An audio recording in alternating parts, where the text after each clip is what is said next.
Good afternoon. Tonight we have here Dr. Francisco Bolivar, who is going to share with us a little bit about his expertise in the area of biochemistry and the achievement he has made throughout his career.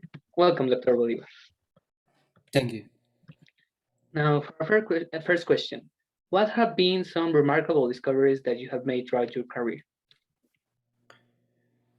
Well, I have made considerable breakthroughs and advancements in the growth and reproduction of different bacteria and biological components crucial to the fight against various diseases. I have also done research on the evolutive capability of Escherichia coli, one of the most common bacteria. Oh, well, thanks for that information, Dr. Bolivar. But then tell us, given your family history, did the background of your grandparents and parents have any impact on your decision to focus on biochemistry? Well, it is partially true. I have research and chemical roots for almost 3 generations from my great grandfather, who was a motivation for my development in this world of bacterial physiology and genetic modification. In addition, he was the founder of the first journal of dissemination and scientific research. However, the main triggers of my orientation were my grandfather, thanks to the Zapata Laboratories Foundation, where the pioneers in the production of antitoxins emerged, and where also I was stuck by being able to extend my knowledge here. Last but not least, my parents, just like me, are chemists who graduated from the National Autonomous University of Mexico, and they were the ones who guided me uh, to this beautiful path called biochemistry.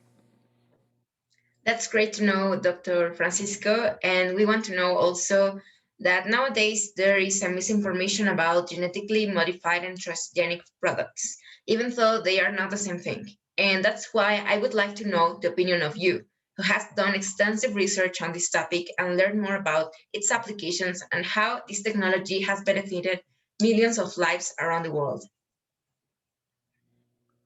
Well, these are in pharmacies, including those in Mexico, medicines of transgenic or recombinant origin, such as insulin, interferons, and blood anticoagulants, which are used to contend with various human health problems and which are commercially produced with transgenic microorganisms.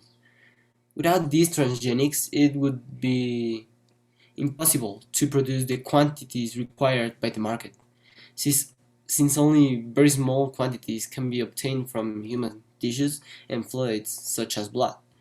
Thus, transgenic that produce these human identical proteins cannot be replaced by any other technology.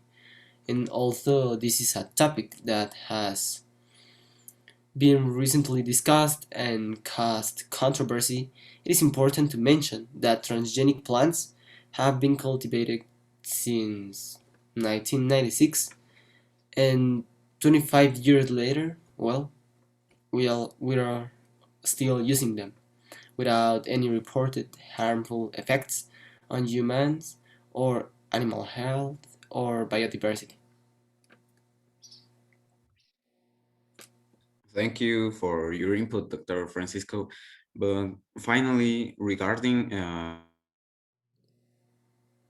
your job, audience of the benefits of the research you have done, for example, the shikimic acids. Well, any research being held is pretty valuable. However, taking into account mine and my colleagues' work, shikimic acid has become vital for some chemical processes, as it is the milestone for obtaining compounds such as oseltamivir, important for the treatment of influenza. Well, all right. Thank you very much, Dr. Bolivar. It was really interesting to have you tonight and have you share all of this with us. Thank you for giving up some time to talk about these interesting topics.